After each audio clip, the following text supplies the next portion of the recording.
In the spring of 1917, an 18-year-old named Grace Fryer walked into the United States Radium Corporation factory in Orange, New Jersey, to begin a job that was considered the elite work of the local labor market.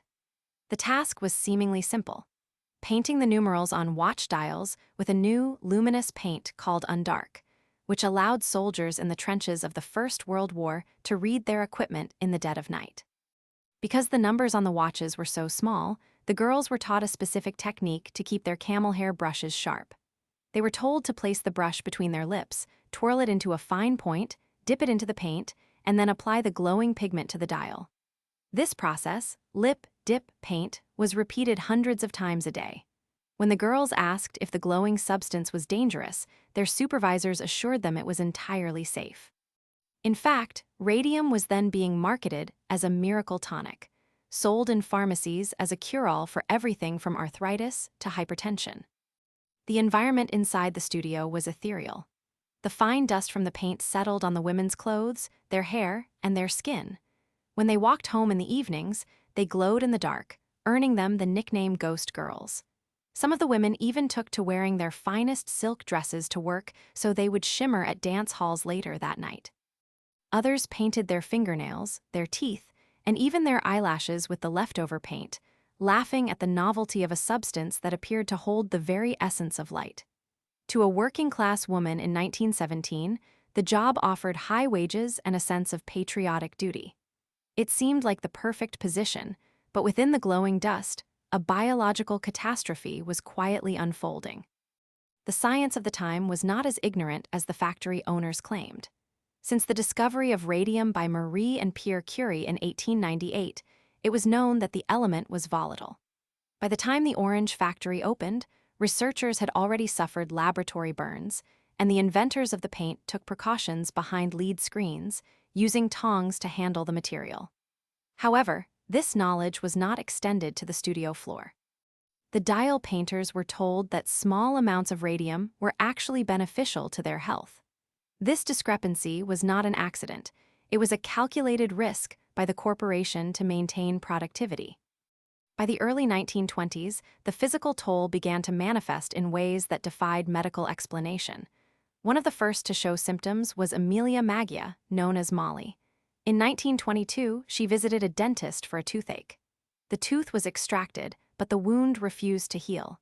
Instead, an abscess formed and the inflammation spread to her jawbone. Within months, her teeth began falling out on their own. During one examination, her dentist was horrified when, upon lightly prodding her jaw, the entire bone crumbled beneath his fingers. He was able to remove her jawbone simply by lifting it out of her mouth. Molly Maggia died on September 12, 1922, at the age of 24. Her death certificate listed the cause as syphilis, a diagnosis that the company would later use to shame the victims and discredit their claims. The medical mystery began to spread. Grace Fryer, who had left the factory years earlier, found that her teeth were loosening and her back was beginning to fail. Other women reported similar issues: chronic exhaustion, fractured hips, and agonizing pain in their limbs. Because radium is chemically similar to calcium, the human body does not recognize it as a toxin. Instead, the body moves the ingested radium into the bones, where it settles permanently. Once lodged in the skeletal structure, the radium continues to emit alpha particles, essentially bombarding the bone marrow and the surrounding tissue with constant radiation. The bones of the dial painters were being riddled with microscopic holes, turning their skeletons into honeycomb structures that could shatter under the slightest pressure. The United States Radium Corporation, or USRC, initially ignored the mounting reports of illness. However, as the number of sick women grew, they commissioned an independent study by Cecil Drinker, a professor from Harvard. Drinker's report was scathing, detailing the lack of safety precautions and the high levels of radioactive contamination in the factory. But the company did not publish his findings. Instead, the president of USRC, Arthur Roeder, submitted a falsified version of the report to the New Jersey Department of Labor, claiming that every girl was in perfect health. It took the intervention of Alice Hamilton, a pioneer in industrial toxicology, to discover the deception. She tracked down Drinker's original report and pressured the authorities to investigate the discrepancy. By 1927, Grace Fryer decided to sue. For 2 years, she searched for a lawyer willing to take on a powerful corporation, but most were intimidated by the legal hurdles and the lack of scientific consensus. Eventually, she found Raymond Barry, a young attorney who agreed to represent her and 4 other dial painters, Edna Hussman, Catherine Schaub, and sisters Quinta MacDonald and Albina Laris.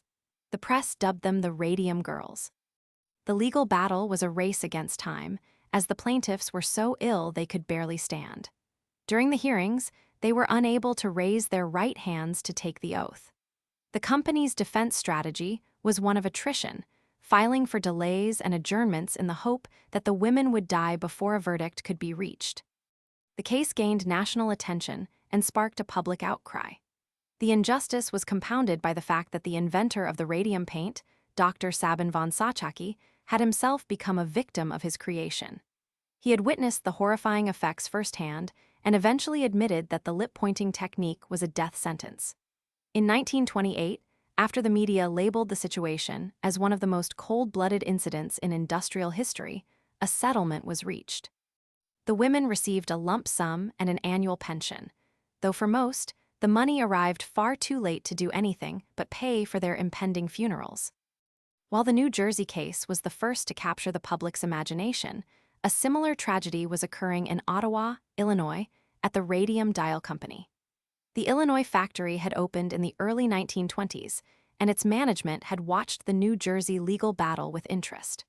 Rather than implementing safety changes, they simply lied to their workers, telling them that the New Jersey women had been victims of a viral infection or poor hygiene.